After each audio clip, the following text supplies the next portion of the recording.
SMT Nation, we are back. Nation, we know that there's a lot going on in telco when it comes to employment, when it comes to employees, company operations. The situation at AT&T is absurd. You got people sitting on floors in lobbies, suction cup desks, people fighting over parking spots. You name it, it's all types of tomfoolery and buffoonery. And layoffs across the industry. We saw layoffs at Verizon with call center, customer care reps. We've been seeing it actually at T-Mobile quite a bit.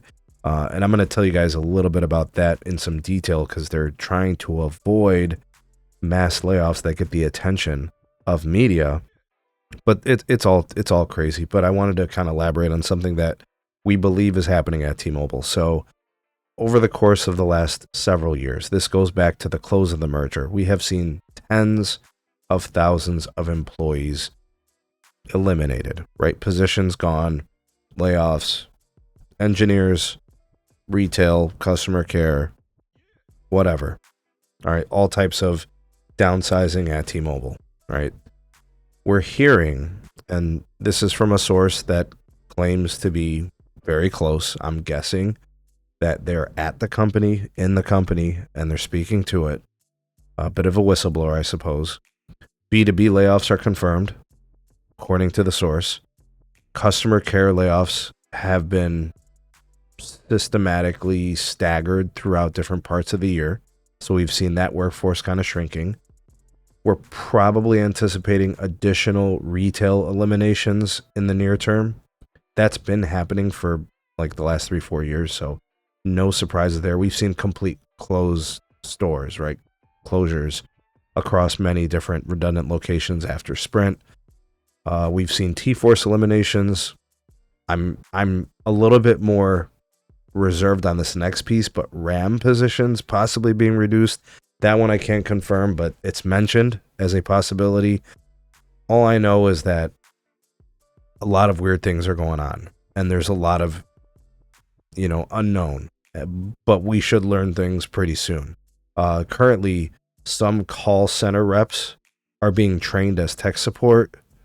That might mean that they're going to be kept for those positions, but their position will be changed. SMRA stores, for those of you that don't know what that is, that would be the small market rural America stores, the ones that T-Mobile made a big stink about, how they're going to penetrate rural America and take the fight to T-Mobile or to Verizon and AT&T and take share. Apparently some of those stores are doing pretty poorly, and they can't justify keeping them open. Well, if that is indeed confirmed and is the case, well, then those stores are going to eventually get closed, and those employees are not going to be retained. They're not going to have a place to work. So if indeed that does happen, I mean, we're probably looking at a complete, cost operation reduction restructure within the company. Those customers who did business with the store in those small market rural American locations, they're going to have to work through the app. They're going to have to go through the web. Look, this company, that's T-Mobile, they have committed tens of billions of dollars in promises to the investor. They now have a dividend. They might be raising it soon. They want to do share buybacks. Their shares are expensive. They have not deployed C-band yet. They're going to have to do that, use it or lose it.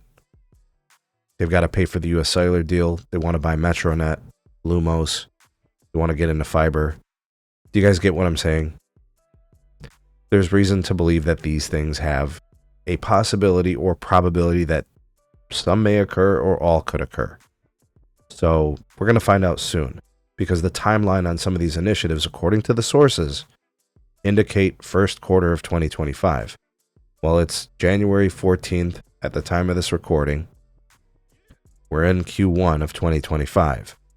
So we might find out any day now, any week now, if any of this, some of this, all of this is true. And if it is, they've played their hand pretty coy. T-Mobile very, very strategically has been trying to lay low as much as possible to stay out of the crosshairs of regulators post merger been, tiptoeing around, but they're moving pretty fierce. They're moving pretty nasty. And look, I'm not an investor, so I don't care. And I don't connect my identity to these companies, to all the the T-Mobile thongs out there, the weirdos that continue to be stuck on this, like John Ledger, Uncarrier, whatever, the BS, rocking the thong. Like, just take it for what it's worth. This is the Mike Sievert T-Mobile. This is it. AT&T Junior. This is it. We'll see if and when these things happen. We'll re-report.